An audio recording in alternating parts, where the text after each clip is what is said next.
오늘 예배 나오신 여러분 주님의 이름으로 환영합니다. 여러분 설교하는 저는 오늘 유독 기쁜 마음이 있습니다.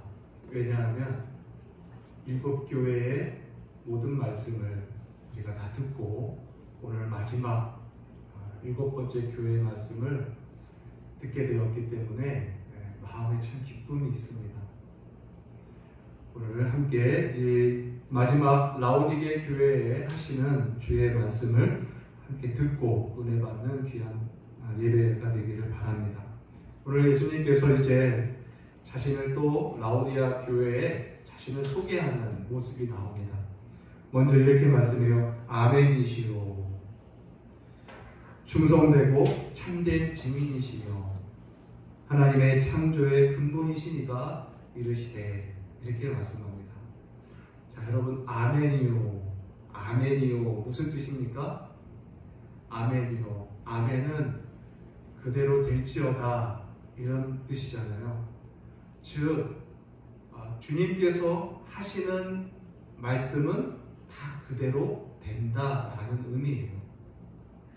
그러니까 주님은 진실하시고, 그래서 그가 하시는 말씀이 진실하시기에 그대로 된다라는 것이 아멘입니다.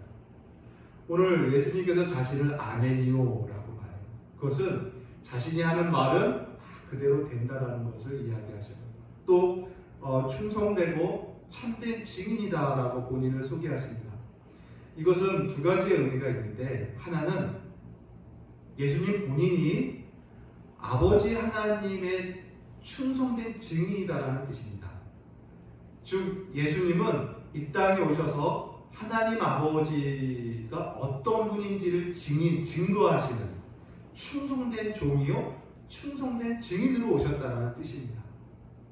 그러면서 또 하나의 의미는 뭐냐면, 이 오실 예수님을 수많은 선지자들이 증언하고 예언했던 그 증인이다 라는 의미가 있어요. 그러니까 나는 오래전부터 하나님 아버지께서 예언하시고 말씀하신, 계시하신 그 메시아, 그 증인으로 온 자다라고 말씀해요. 그러면서 그러한 자가 또 어떤 분이냐? 하나님의 창조의 근본이십니다라고 해요. 즉 하나님이 만물을 창조하실 때 그 시작을 같이 하신 분이다라는 의미가 되는 거예요.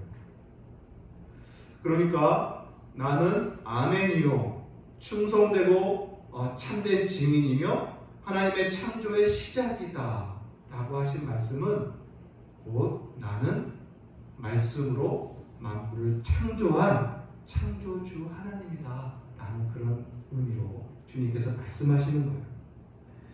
요한계시록을 기록한 요한이 요한복음을 기록했죠.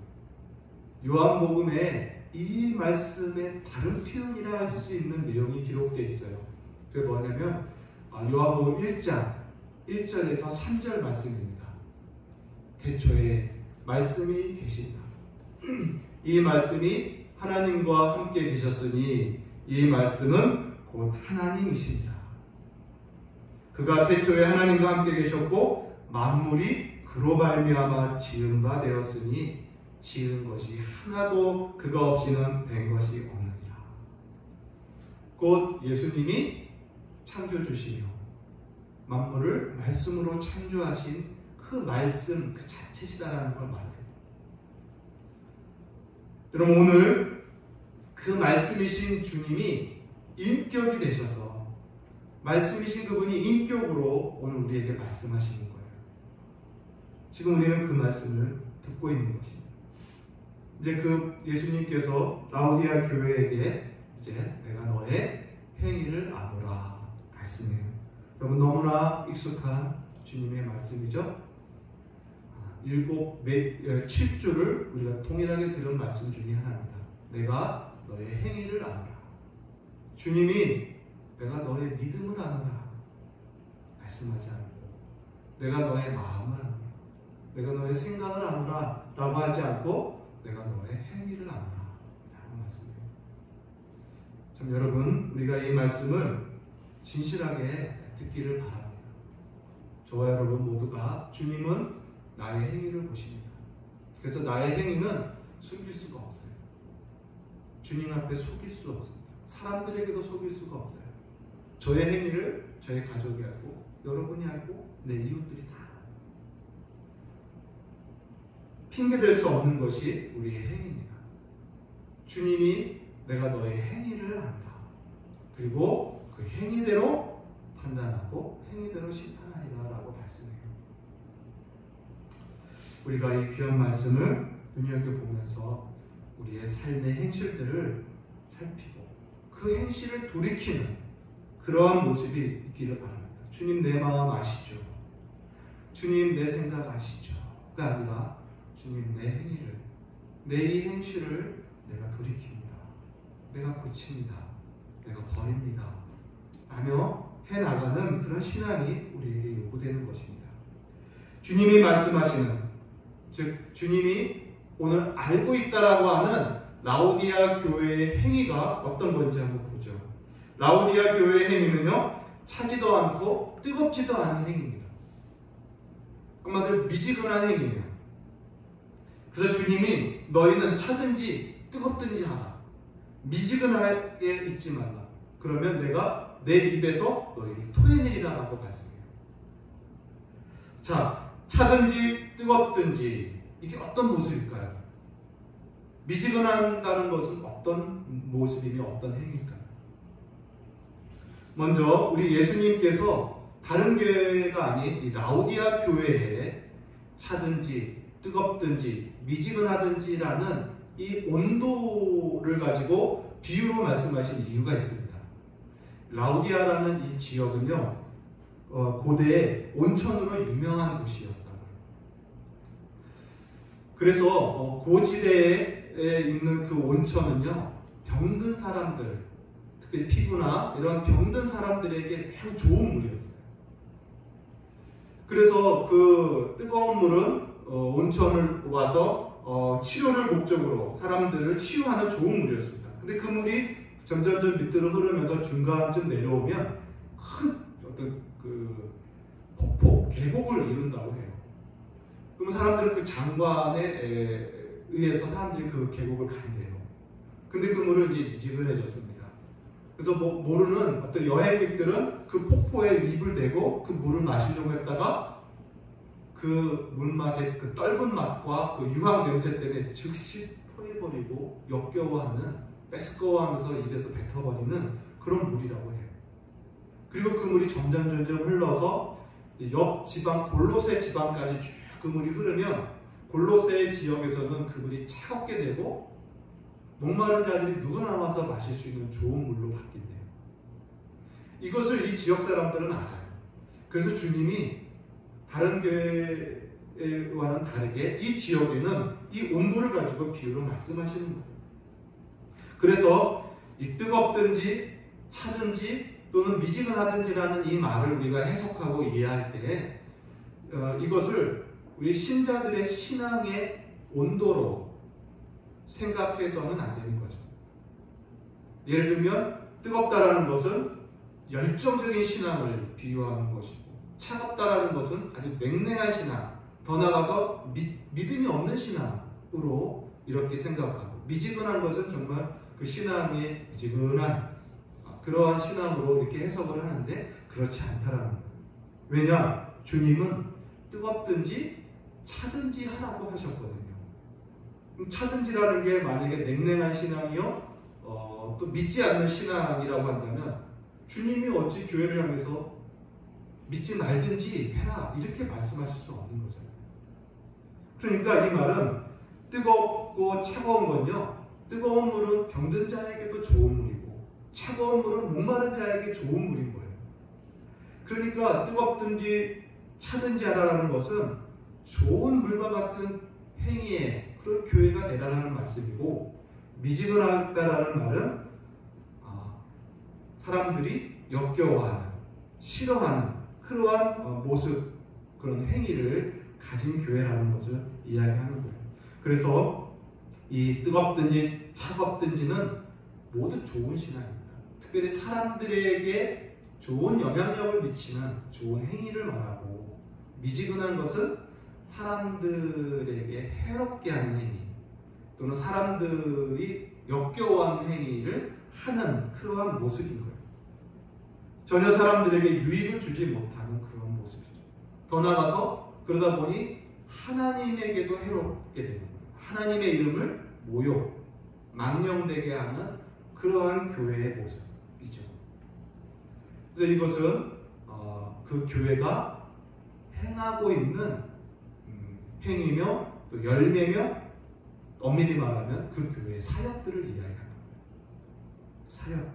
그 사역이 사람들을 이롭게 하느냐, 좋은 영향력을 미치는 사역이냐, 아니면 사람들이 역겨워하는 사역들이냐, 이런 거예요.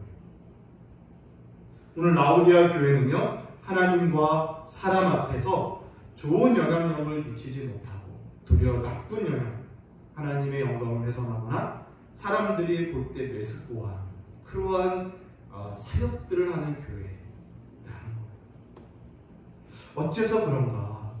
어째서 라오디아 교회가 이렇게 되었는가? 그 이유가 17절 이하에 나옵니다. 이 교회는 스스로 말하기를 나는 부자라 이렇게 말하는 교회예요. 나는 부유하고 부족한 것이 하나도 없는 교회, 없다라고 자칫 말하고 있다는 거예요. 정말로 이 교회는 돈이 많은 교회예요. 그래서 모든 것을 다 갖춰놨어요. 모든 시스템과 돈으로 다 할 수 있는 시스템과 모든 걸 갖춰놨어요. 부족함이 없는 교회입니다. 그래서 많은 일들을 하고 많은 사역들을 해요. 그러면서 영적으로도 부족함이 없고 영적으로도 풍족하다라고 생각을 하고 있는 것입니다. 실제로 이 라오디아 교회, 라오디아라는 도시가 어떤 도시였냐면요, 자료를 보니까 고대에 최초라고 하기는 어렵지만 아주 초창기에 은행 사업이 시작된 도시라고 해요. 은행 사업, 고대의 은행 사업. 그래서 우리 지난 수요일 날 고린도 지역이 그 아가야 주 지방에 그 돈과 권력이 집중된 도시라고 했잖아요. 이 라오디아는 소아시아의 지역에 돈이 집결된 그런 도시예요. 어느 정도냐면 AD 60년에 대대적인 지진이 있습니다. 로마도 큰 피해를 볼 만큼의 이 소아시아까지 피해를 볼 만큼 큰 지진이 있었어요. 그래서 로마 중앙 정부가 이 소아시아 지역에 있는 여러 도시들을, 지진으로 폐허가 된 도시들을 지원해요. 재건하는 지원금을 많이 제출하는데 유일하게 라오디아 교회만 로마 정부로부터 지원을 하나도 받지 않고 자체 재정으로 재건한 유일한 도시라고 기록이 되어 있어요. 그만큼 돈이 많아요. 많은 권력자들이 이 도시에 와서 자신들이 갖고 있는 채권, 흔히 말하는 많은 그런 문서적인 것들을 다 현금화해 갈 정도로 돈이 많은, 현금이 많은 그런 도시였다고 합니다. 이 도시의 기독교인들도 부자들이 많았던 거겠죠. 그러다 보니 교회 역시 부유했습니다. 그리고 그 많은 돈으로 많은 일들을 하는 거죠. 스스로 사회에 많은 영향력을 미치는 그러한 일들을, 사업들을 많이 했었습니다. 그런데 실상 사람들은 그 교회를 향해서 메스껍다, 역겹다라고 말하는 이유가 뭘까요? 교회가 마땅히 가져야 할 신령함이 없었던 거예요. 참된 경건이 없었어요.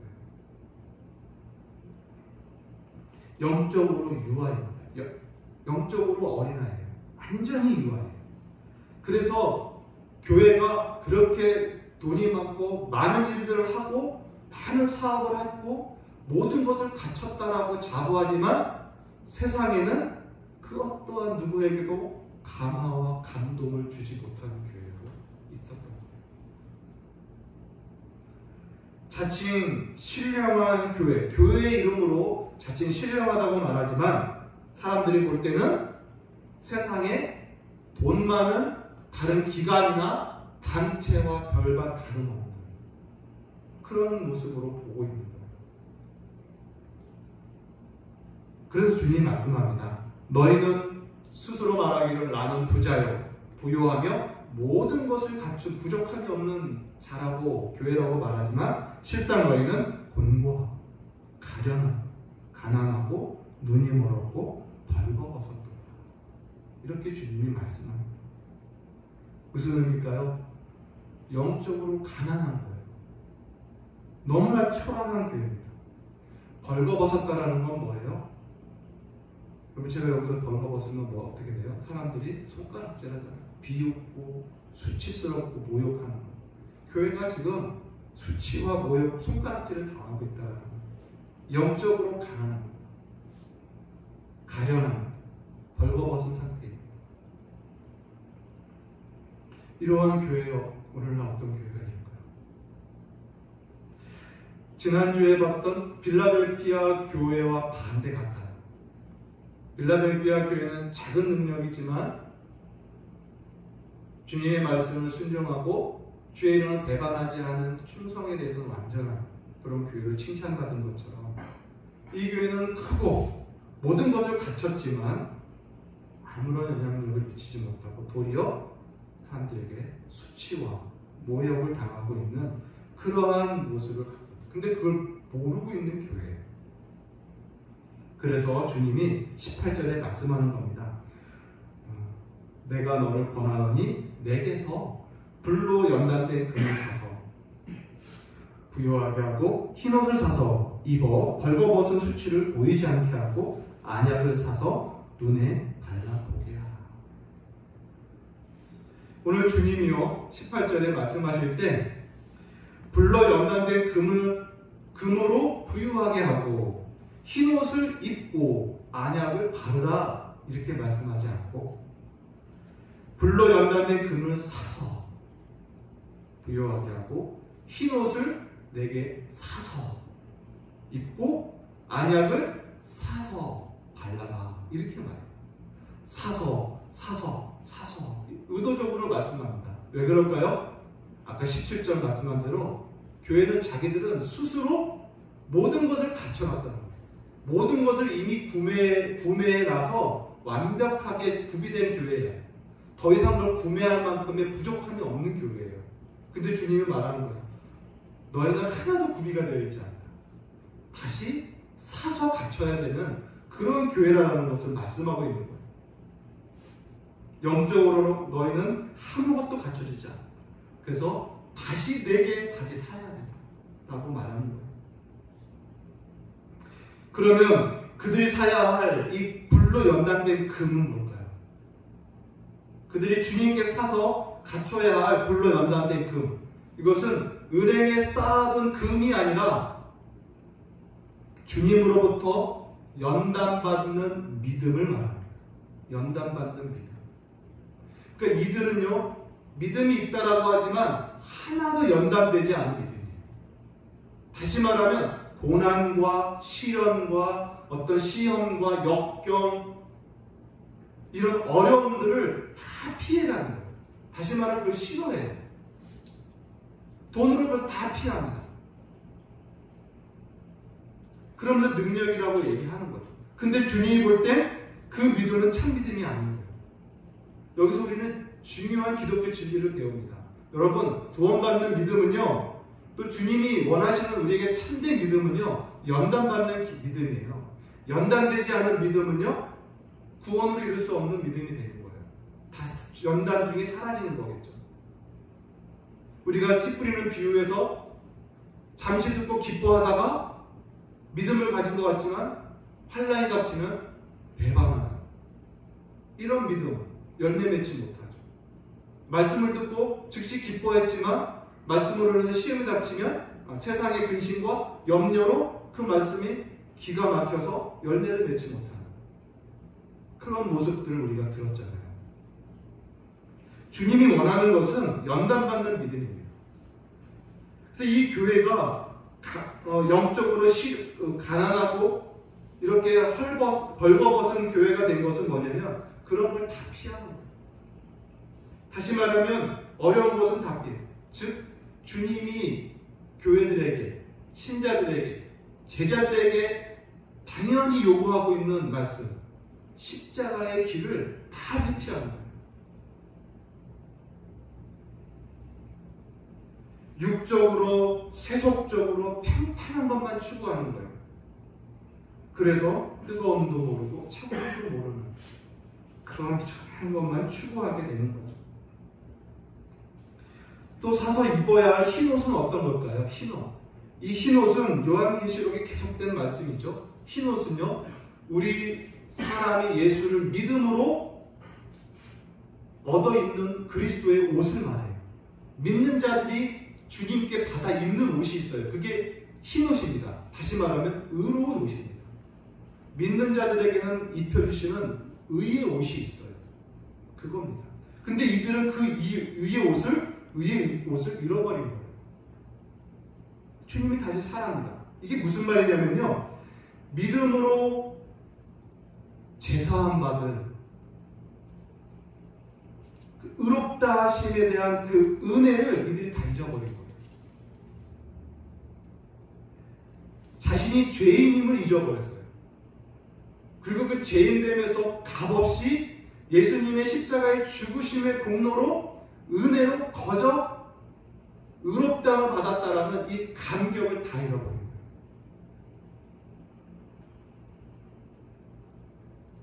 그래서 은혜 받은 자가 마땅히 갖춰지게 되는 그 경손, 신자들만이 갖는 그 독특한 경손을 다 잃어버린 거예요.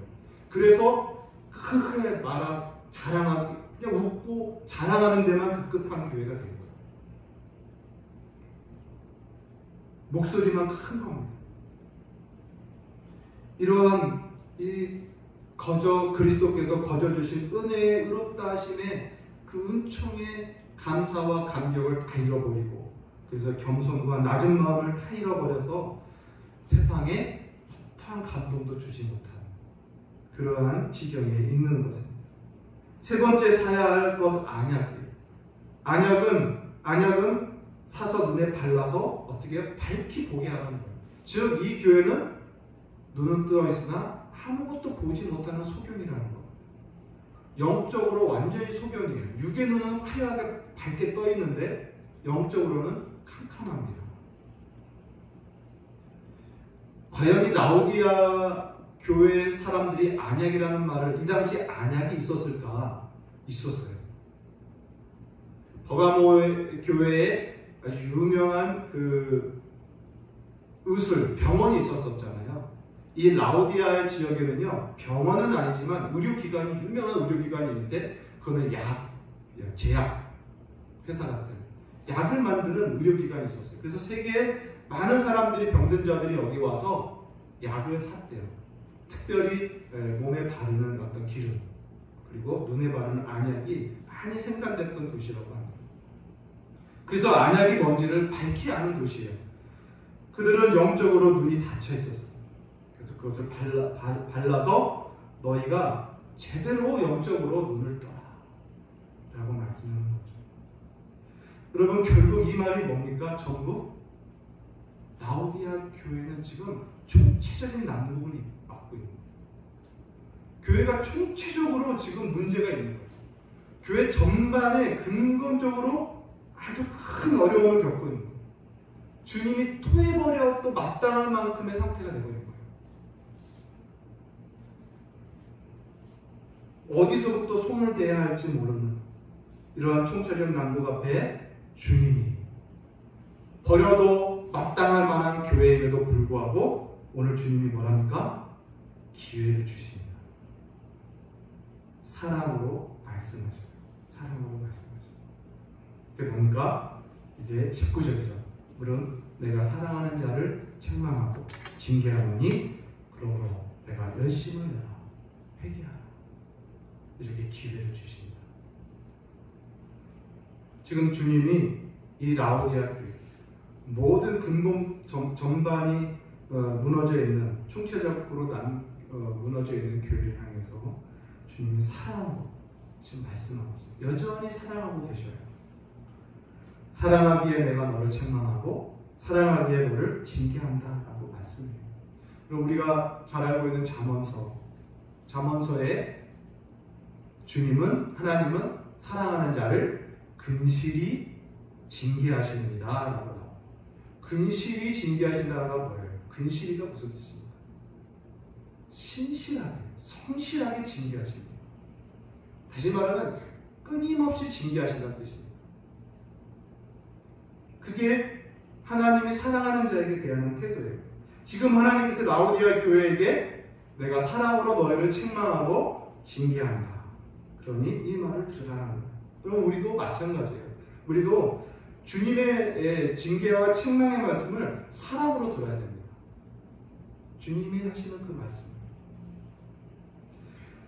그 내용이 무엇입니까? 그러므로 열심을 내라 해요. 그리고 회개하라 해요. 이 말씀은요, 한마디로 열심으로 회개하라는 뜻입니다. 회개를 열심히 하라는 뜻이에요. 열심히. 할만할 때 하는 게 아니고, 회개를 할만할 때 하고 하라는 뜻이 아니라 열심히 회개하라는 뜻입니다. 지금 이 총체적 난국에 있는 교회 입장에서는 이게 유일한 방법인 거예요. 열심히 회개해야 해요. 저는 이 말씀을 생각하면서 이런 생각이 들었어요. 그래, 주님은 회개하라고 말씀을 많이 하시는데 왜 사람들은 회개할 줄을 몰라?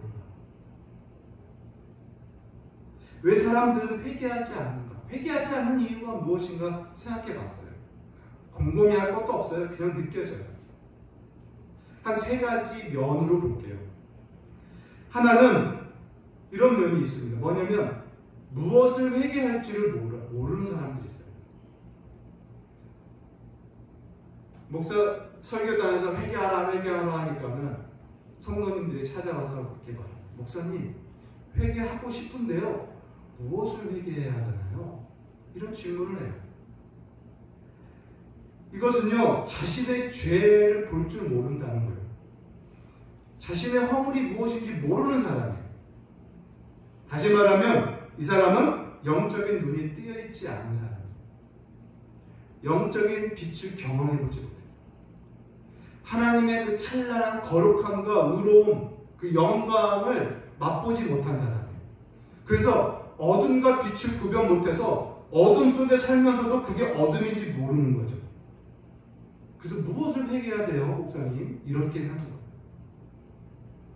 또 회개하지 않는 또 하나의 면은 뭐냐면 양심의 화해를 맞은 사람들이 그렇습니다.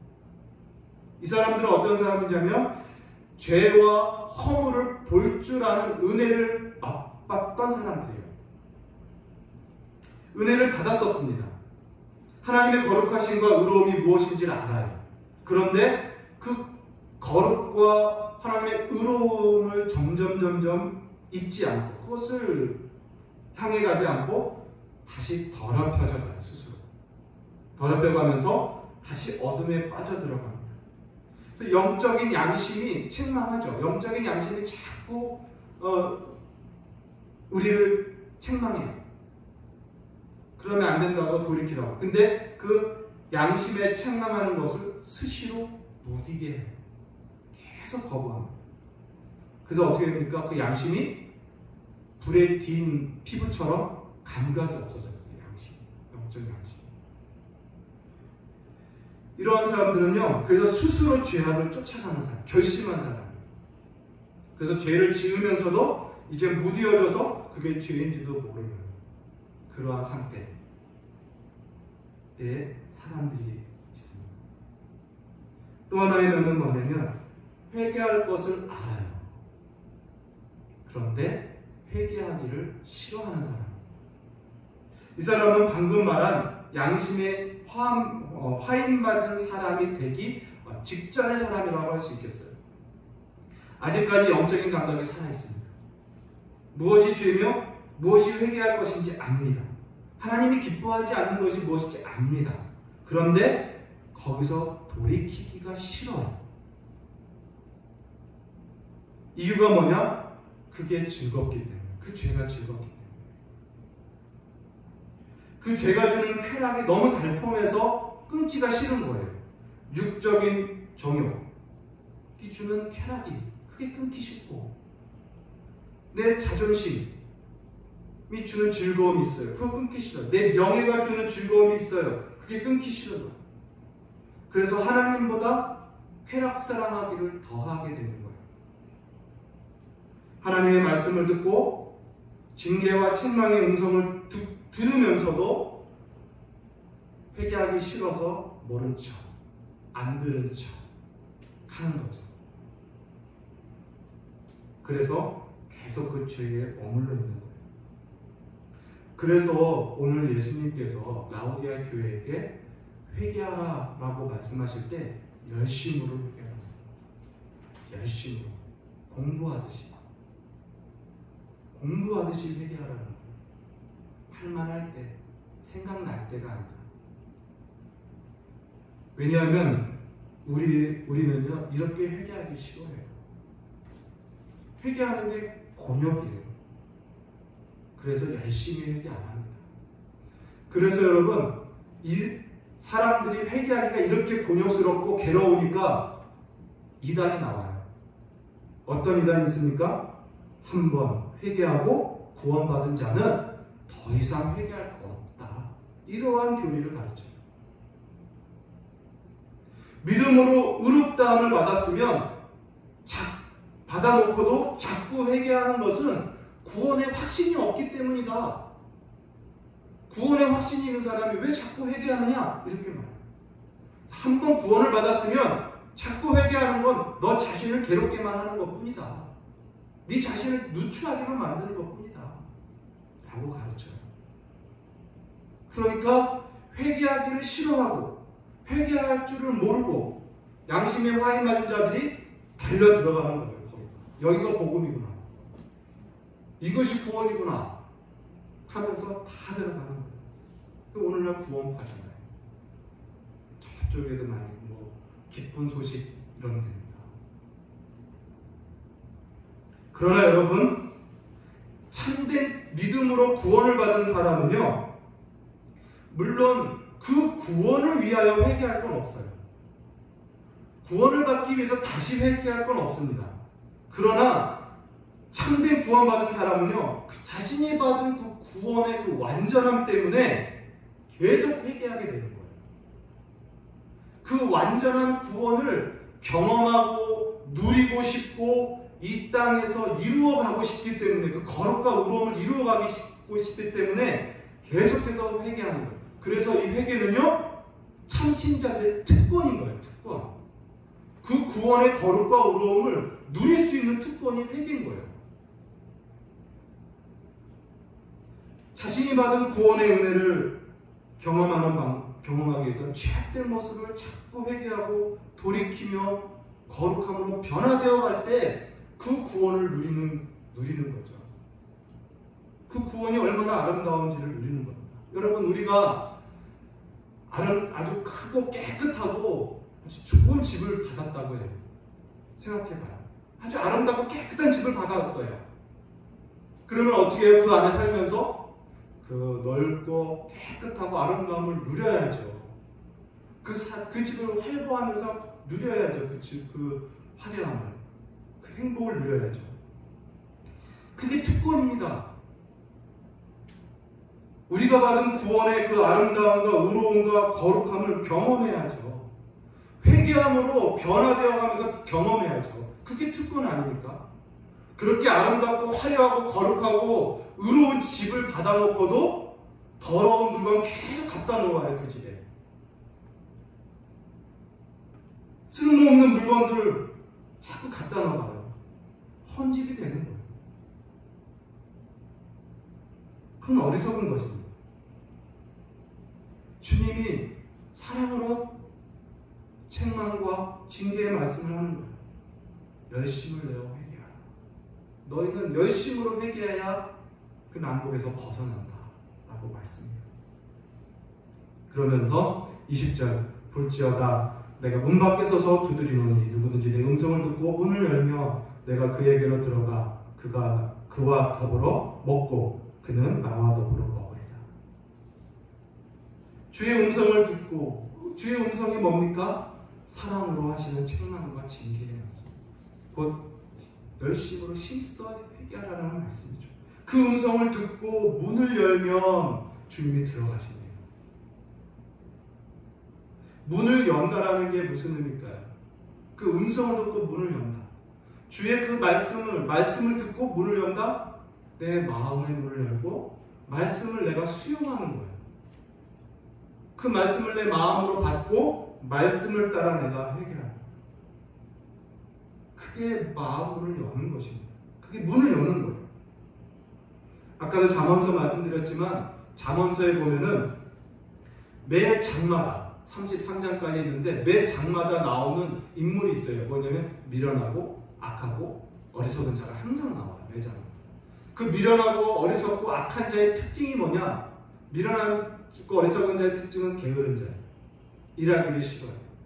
움직이기 싫어요. 손에 숟가락이 있어도 입으로 가져가는 게 귀찮아서 안 먹어요. 그게 게으른 자의, 미련한 자의 모습입니다. 미련한 자의 특징은 게으러요. 그 다음에 미련한 자의 특징은 잘 분노해요. 자신의 것을 잘 드러냅니다. 그래서 실수가 많아요. 그래서 인정받지 못해요, 사람들. 또 세 번째는 말이 많아요.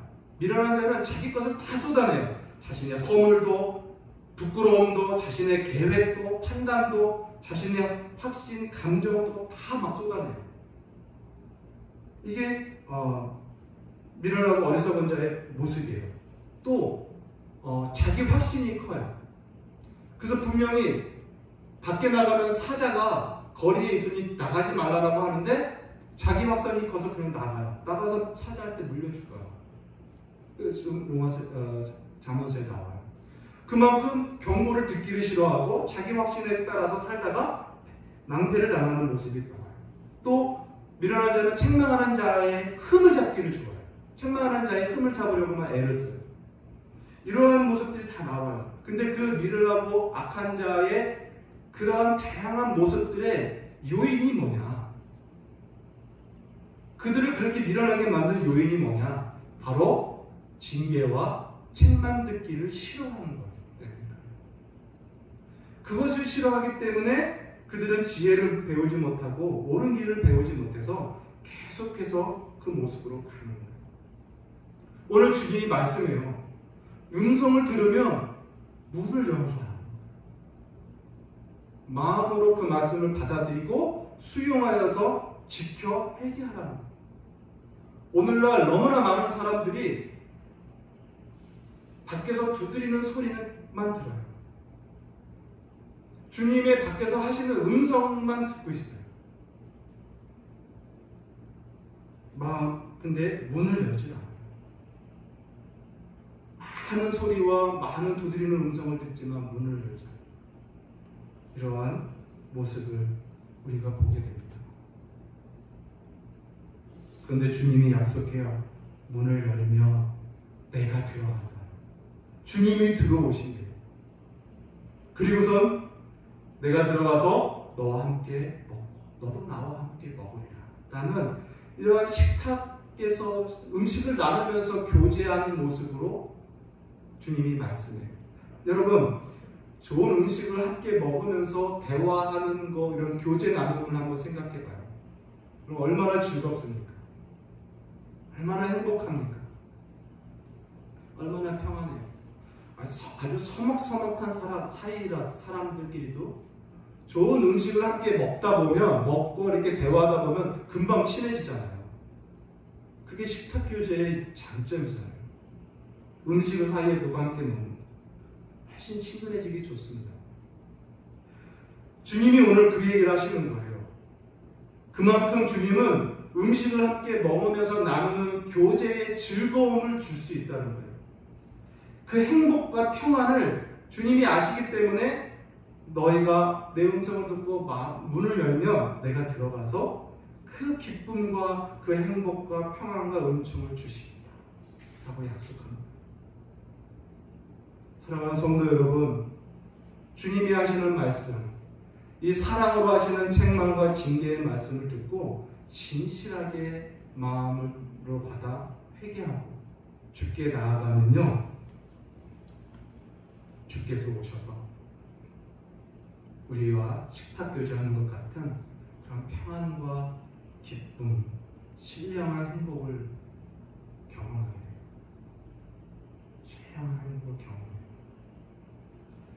주님께서 그 주시는 은혜 속에서 우리는 말할 수 없는 위로를 받고, 말할 수 없는 격려를 받고, 용기를 받고, 확신을 받고, 다시 시작할 수 있는 새로운 힘을 얻고, 많은 것들을 그 안에서 얻을 수가 있어요. 이러한 너무나 사모할 만한 이 은혜가 바로 열심으로 회개하는 데서 누릴 수 있는 복입니다. 주님이 끝으로 말씀하세요. 이기는 자는 주님이 아버지 보좌에 앉아 있는 것처럼, 예수님께서 아버지 보좌에 앉아 있는 것처럼 이기는 자에게도 주님의 보좌에 함께 앉게 하시겠다라고 말씀해요. 이것은 끝까지 이 말씀을 듣고 지켜 승리한 자, 회개하며 승리한 자에게 주시는 예물이에요. 높은 영예죠. 그것을 약속하시는 것입니다. 그래서 마지막으로 오늘 귀 있는 우리는, 너희는 성령이 교회들에게 하시는 말씀을 들을지어다. 이렇게 말씀합니다. 사랑하는 성도 여러분, 말씀을 맺어요. 우리 열심을 내어서 회개하시기 바랍니다. 회개하는 일에 열심을 내시기 바라요. 목사인 저도 이 회개하는 일을 등한히 하잖아요. 등한히 하면요, 벌거벗은 자처럼 부끄럽게 돼요. 가련해지고 눈이 어두워져서 비참한 모습이 됩니다. 경건의 능력 없어지고 세상과 사람들에게 감화와 감동을 전혀 주지 못하는 그리스도인이에요. 주님이 입에서 토해버리는 사람이 될 수 있어요. 사랑하는 성도 여러분, 하나님께서 우리를 사랑하셔서 하시는 이 책망과 징계의 말씀을 달게 받으시기 바랍니다. 그리고 이 말씀에 귀를 기울여서 순종하시기 바랍니다. 다시 말하면 진실하게 회개하는 것입니다. 회개만이 우리 그리스도인들이 가진 그 능력을 경험하는 것이고, 그 경건들을 다시 일으키는, 그리고 그리스도의 향기를 날마다 일으킬 수 있는 유일한 길인 겁니다. 회개하기를 싫어하지 마시고, 또 힘겨워하지 마시고, 오히려 특권으로 여기면서 힘써서 열심으로 회개하는, 그래서 변화되어가는 그런 복된 성도 되시기를 주의 이름으로 간절히 소원합니다. 기도하겠습니다. 하나님 아버지, 감사합니다. 참 우리 교회에 7주간에 걸쳐서 7교회에 향하신 주님의 음성 말씀을 우리가 듣고 배웠습니다. 그 말씀들을 다시 참고하며 주의 말씀을 따라 우리가 지켜 순종하고, 또 계속해서 요구하시는 그 회개의 말씀을 우리가 외면하지 않고 지켜 따라 변화되어지고 영광스럽게 되기를 간절히 원합니다. 주님, 우리에게 은혜를 더하여 주시고 우리가 이 말씀을 지켜 순종함으로 크신 복을 누리는 귀한 교회와 성도 되게 하여 주시옵소서. 예수님의 이름으로 감사하며 기도합니다.